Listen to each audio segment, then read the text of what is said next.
Mark Henry didn't become the world's strongest man by lifting weights. He became the world's strongest man by surviving things no barbell could prepare him for. Growing up in Silsbee, Texas, Mark was impossible to miss. Bigger, broader, and physically ahead of every kid his age. At 11, he begged his mother for a weight set, not because he dreamed of Olympic glory, but because something restless inside him needed an outlet. She brought home a simple bar and some iron plates. He started lifting in the yard. 1 year later, his father died from complications related to diabetes, and that weight set became something else entirely. Mark was 12 years old, standing at the edge of adolescence, and the one man who was supposed to guide him through it was gone. The bar didn't replace that loss. Nothing could. But it offered something grief couldn't: honesty. The weight was always exactly as heavy as it was. It didn't pretend to be lighter. It rewarded effort and exposed weakness, and it gave a heartbroken teenager something he could actually control. Around the same time, he was diagnosed with dyslexia, making school a daily battle on top of everything else. So he poured himself into training, and the results were staggering. By high school, he was breaking state and national records in powerlifting, earning the title of world's strongest teenager. That reputation caught the eye of respected coach Terry Todd, who helped redirect Mark's raw power toward Olympic weightlifting, a discipline that demanded explosive precision rather than brute grinding force.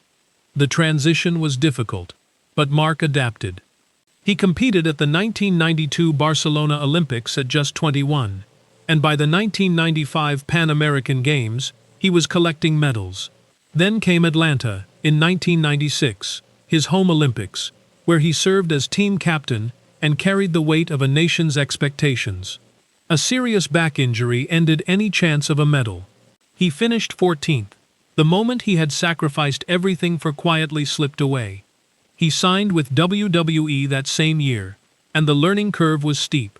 A two-time Olympian, with world records to his name, spent years buried in storylines that had nothing to do with his actual ability. He waited. In 2002, he reminded the world what he was made of, by winning the inaugural Arnold Strongman Classic against elite competition, a result nobody could script or spin. But back in wrestling, the breakthrough still didn't come. More years passed. Then, in 2011, something shifted. The Hall of Pain began. The humor was gone.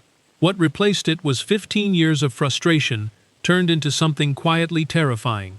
He defeated Randy Orton at Night of Champions to win the World Heavyweight Championship. It had taken him 15 years, but it had finally happened. 2 years later, he delivered one of wrestling's greatest moments, appearing to announce his retirement in tears, lowering an entire arena's guard, then slamming John Cena to the mat, and shouting, "I've got a lot left in the tank." It worked, because every emotion in that moment was real. He just learned how to use it. Off camera, the losses hit differently. When Owen Hart tragically died in 1999, Mark stood backstage holding a poem he had written for his friend, and wept openly on live television. Championship belts can be won and lost. That kind of grief never fully leaves.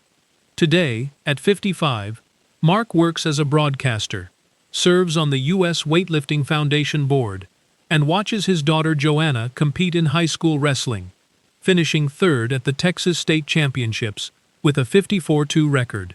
The boy who lost his father at 12 stayed present for his own children. That might be his greatest achievement of all. If this story moved you, hit like and subscribe, because real strength looks exactly like this.